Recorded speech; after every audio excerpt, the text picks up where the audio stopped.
Sakthi Masala Sema Taste. Sakthi Masala Sema Taste.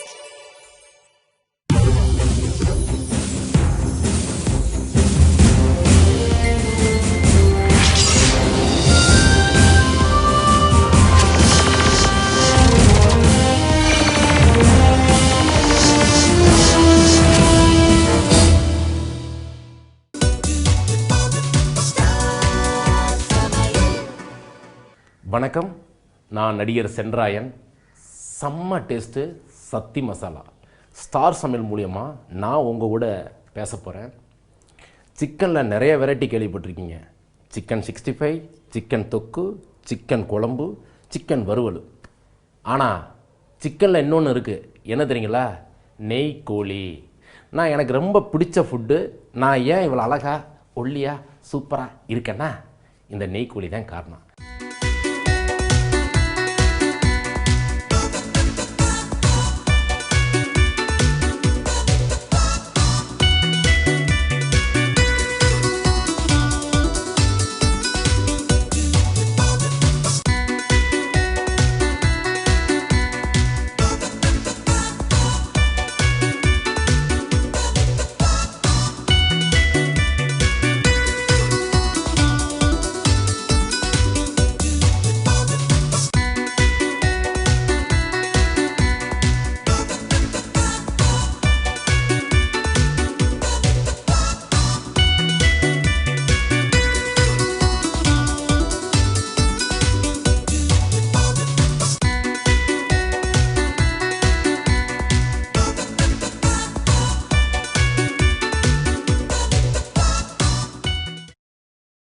இப்போ என்ன பண்ண போகிறேன்னு கேட்டிங்கன்னா, இந்த மிளகாவை எடுத்து இதில் இப்படி போடணும். அப்படியே நல்லா பதமாக வறுக்கணும். பதமாக வறுத்ததுக்கப்புறம் லைட்டாக ஹீட் ஆகிடுச்சு. இப்போ பாருங்கள், அடுத்து என்னென்னு கேட்டிங்கன்னா, இதை காஷ்மீர் மிளகான்னு சொல்லுவாங்க. இது போட்டால் இன்னும் கொஞ்சம் டேஸ்ட் வரும்னு சொன்னாங்க. அதனால் இதையும் போடலாம். இதையும் நல்லா வதக்கணும். புரியுதுங்களா? நல்லா வதக்கிட்டு பதமாக அந்த லைட்டு ஹீட் இருக்கணும்.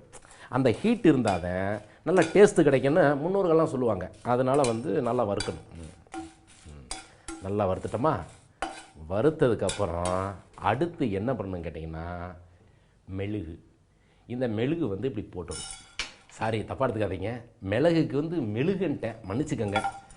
பாருங்கள், தமிழில் எவ்வளோ கஷ்டம்னு. ஒரு வார்த்தை எதாவது தப்பாக எதாவது பேசினா அது மீனிங்கே மாறிடுதுல்ல. சாரி மன்னிச்சுங்க. இப்போ அடுத்தபடி என்னென்னு கேட்டிங்கன்னா, தனியா. இது கரெக்டாக சொல்கிறேன்னா, இப்போ பாருங்கள், இதையும் அப்படியே போடணும். போட்டு நல்லா வதக்கணும். நல்லா வதக்கிறோமா? அடுத்தபடியாக சோம்பு. இந்த சோம்பை அப்படியே இப்படி தூதி விடணும். இது அப்படி போடுறோமா?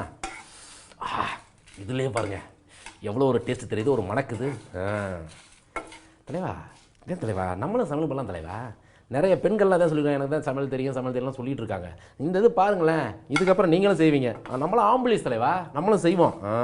பாருங்கள் கரெக்டுமா? இது போட்டதுக்கப்புறம் அடுத்து என்னது? சீரகம். சீரகத்தை இதுவும் அப்படியே தூதி விடணும். தூதி விட்டதுக்கப்புறம் நல்லா வதக்கணும். நல்லா கருன்னு வறுக்கணும். ஓகேங்களா? இப்போ பாருங்க, இப்படி வதக்கிறோமா? Super super super. இன்னைக்கு பின்ன போகிறாயா சென்றாயன்? ஓகே. இது பார்க்கும்போது சின்ன வயசில் பள்ளிக்கூடம் படிக்கும்போது பார்த்தீங்கன்னா, எங்கள் அப்பா என்ன செய்வார், எப்பா இந்த வாட்டி கரெக்டாக நீங்கள் பள்ளிக்கூடத்துக்கு போயிருப்பான்னு சொல்லிட்டு அனுப்பிச்சிட்டு அவர் வேலைக்கு போயிடுவார். நான் என்ன பண்ணுவேன், அந்த ஒரு சின்ன பையில் இந்த ஸ்லேடு, இந்த புக்கு, நோட்டு புக்கு அதெல்லாம் எடுத்துக்கிட்டு அதை பையிலே கொஞ்சம் வீட்டிலேருந்து இந்த மிளகா பொடி, இந்த புளி, கொஞ்சம் உப்பு இப்பெல்லாம் எடுத்துகிட்டு போகிறது. நேராக எங்கள் அப்பா வேலைக்கு போன உடனே நான் என்ன பண்ணுறது, பள்ளிக்கூடத்துக்கு போகிறது கிடையாது. நேராக புளிய மரத்தில் ஏறி புளிய மரம் பறிக்கிறது. அங்கே பார்த்தீங்கன்னா இந்த குருவி, பிறகு அப்படி தெப்பங்குளம் அதெல்லாம் இருக்கும், கம்மா கொட்டையெல்லாம் இருக்கும். அங்கெல்லாம் மீன் பிடிச்சி, குருவியை பிடிச்சி நல்லா வறுத்து இந்த மிளகா பொடியெல்லாம் போட்டு நல்லா நாங்களே சமையல் பண்ணி, ஒரு 10 பசங்க சமையல் செஞ்சு நாங்களே சாப்பிட்றது. இது பார்த்து எனக்கு அந்த நாள் வந்துச்சு. எனக்கு சூப்பராக இருக்கும், செம்ம டேஸ்ட்டாக இருக்கும். அது எவ்வளோ டேஸ்ட்டோ அதுக்கு மேலே இன்றைக்கி நான் பண்ண போகிற டிஷ்ஷில் அவ்வளோ டேஸ்ட் இருக்கும் பாருங்கள். நீங்கள் இது நல்லா வறுத்தாச்சு. இது கொஞ்சம் ஆறட்டும். இப்போ என்ன பண்ணுறோம், ஸ்டவ்வை ஆஃப் பண்ணிடுறோம். இப்போ நல்லா ஆறணும்னு சொன்னோம், ஆறியாச்சு. எங்கே இருங்க, நான் தொட்டு பார்க்குறேன்.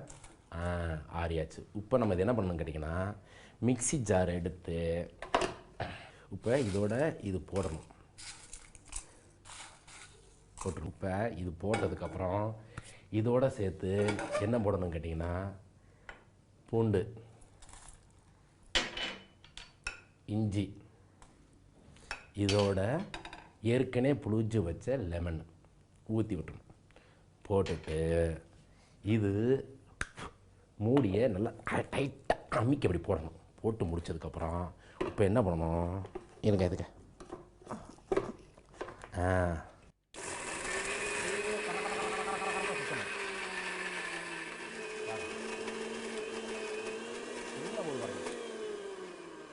முடிஞ்சா இப்போ என்ன பண்ணணும், இப்படி திறக்கணும். ரொம்ப டைட்டுங்க அது. பார்த்தீங்களா, இப்படி அரைக்கணும். புரியுதுங்களா? இப்படி அரைச்ச உடனே இப்போ என்ன பண்ணணும், அப்படியே நம்ம ரெடியாக வச்சுக்கிறோம். அடுத்ததில் சிக்கனை வந்து இதில் வந்து நல்லா இப்படி போட்டுடணும். நிறையா எவ்வளோ சிக்கன் இருக்கோ அப்படி போட்டுடணும். போட்டோமா, போட்டதுக்கப்புறம் தயிரை அப்படின்னு ஊற்றணும். இந்த பாத்திரம் எட்டாக இருந்ததுன்னா கொஞ்சம் எடுத்து பக்கத்தில் கூட வச்சுக்கலாம். அதுக்கப்புறம் என்ன கேட்டிங்கன்னா, மஞ்சப்பொடியை இப்படி நல்லா போடணும். போட்டோங்களா, போட்டதுக்கப்புறம் நல்லா பிசைஞ்சிடணும். உப்பு, இதுக்கு தேவையான உப்பு லைட்டாக போட்டால் போதும். ஏன்னா அப்போ தான் கொஞ்சம் ஊறணும். அதுக்காண்டி தான் உப்பு போடுறது. ஏன்னா அதுக்கப்புறம் கூட முடிச்சதுக்கப்புறம் கூட நம்ம குழம்பு போட்டுக்கலாம். போட்டுட்டு நல்லா ஊறணுமா,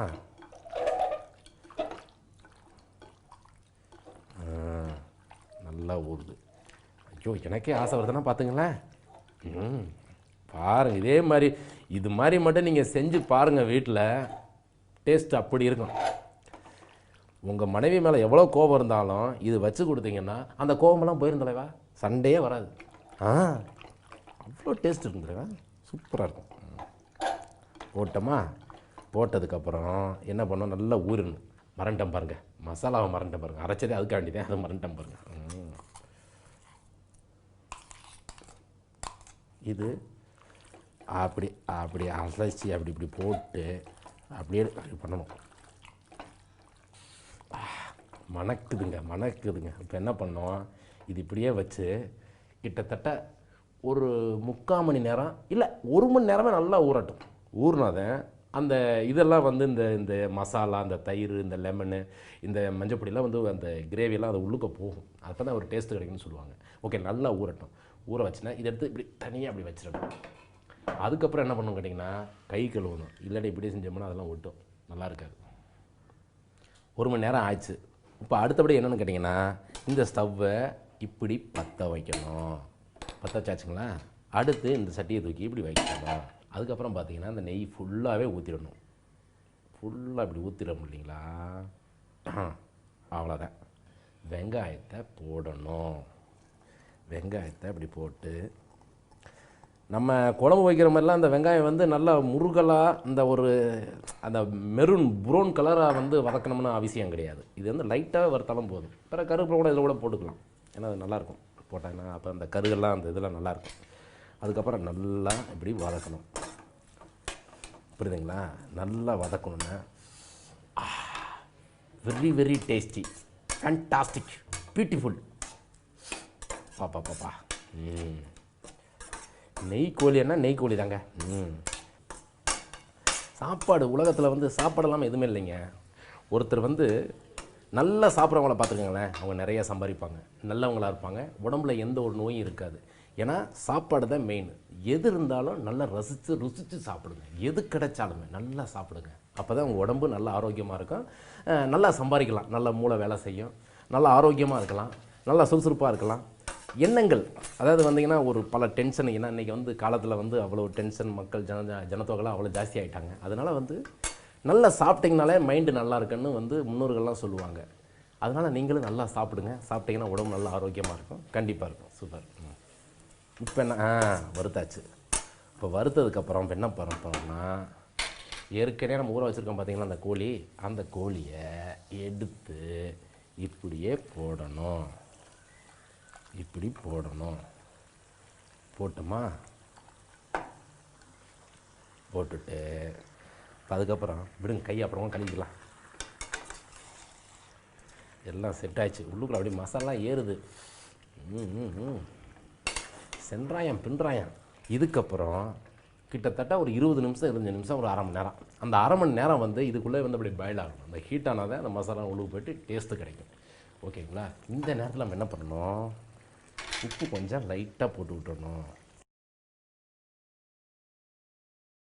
இப்படி போட்டு விட்டோம்னா வேலை முடிஞ்சு. இப்போ என்ன பண்ணணும், அடுத்து நல்லா இப்படி மூடி வச்சிட்டோம்னா ஒரு அரை மணி நேரம். அதுக்கு அப்புறம் டைட்டில் வந்துடுறேன். எதுக்கு இப்படி பதட்டம் முடியும் பார்த்தீங்களா? அப்பப்போ வந்து கலரி விடணும். இல்லாட்டின்னு வச்சுங்களேன் அடி பிடிச்சிரும். அதுக்கப்புறம் என்ன நீங்கள் கேட்கக்கூடாது, என்னடா சென்றாயன் சொன்னாப்லே இப்படி செஞ்சோமே இப்படி அடி பிடிச்சுன்னு சொல்லக்கூடாது. ஓகேங்களா? ஆமாம், நல்லா அப்பப்போ வந்து இப்படி கிண்டி விடணும். ஏன்னா அது இதுவாக இருந்தால் கூட அந்த ஹீட்டில் மேலே வரணும் இல்லைங்களா? அதுக்காண்டி தான். ரொம்ப கஷ்டங்க சமையல் இது. வீட்டில் வந்து மனைவி அவங்கெல்லாம் இருக்காங்க இல்லைங்களா, அவங்களுக்கெல்லாம் ஒரு பெரிய நன்றி சொல்லணும், பெரிய தேங்க்ஸ் சொல்லணும். இதுக்கு நிறைய ஒரு பொறுமை வேணும். பண்ணியாச்சா? இப்போ என்ன பண்ணணும், லைட்டாக அப்படி மூடி வச்சிருக்கோம். ஒரு 20 நிமிஷம் தான், 25 நிமிஷம் ஒரு அரை மணி நேரம் அது போதும்.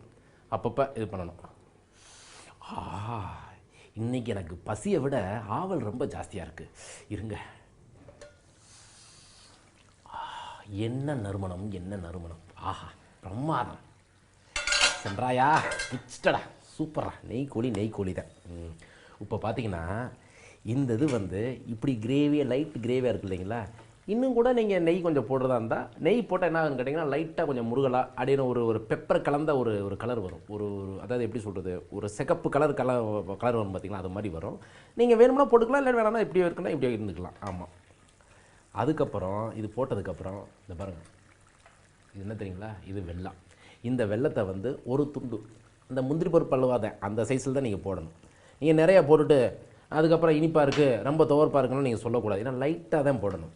இந்த வெல்லம் எதுக்கு நம்ம போடணும்னு கேட்டிங்கன்னா, இந்த உப்பு காரம் இந்த துவர்ப்பு அந்த விஷயங்கள்லாம் இருக்கு இல்லைங்கன்னா, இது போட்டால் மேட்ச் ஆகிடும். கரெக்டாக அதை ஈக்குவலாக வந்துடும், டேஸ்ட்டு கரெக்டாக வருது. அதுக்காண்டி தான் இந்த வெல்லத்தை போடுறது. ஓகேங்களா? அதுக்கப்புறம் நம்ம என்ன பண்ணுறோன்னு கேட்டிங்கன்னா, நல்லா அப்படி கிண்டி விட்டோம்ல. கிண்டி விட்டதுக்கப்புறம் இந்த புதிய கொத்தமல்லியாக இருக்குது இல்லைங்களா, இந்த கொத்தமல்லியை வந்து அப்படி இப்படி தூதி விட்டு, என்ன வரமாட்டேங்குது இருங்க நான் பிச்சு போட்டேன். இப்படி தான் முடிஞ்சுங்களா? இப்போ இதுக்கப்புறம் அப்படி கிண்டி லைட்டாக விட்டுட்டு ஸ்டவ்வு ஆஃப் பண்ணிடணும். அவ்வளோதான், ஆஃப் ஆயிடுச்சு. இருங்க, உங்களுக்கு முன்னாடி நான் டேஸ்ட் பண்ணிக்கிறேன்.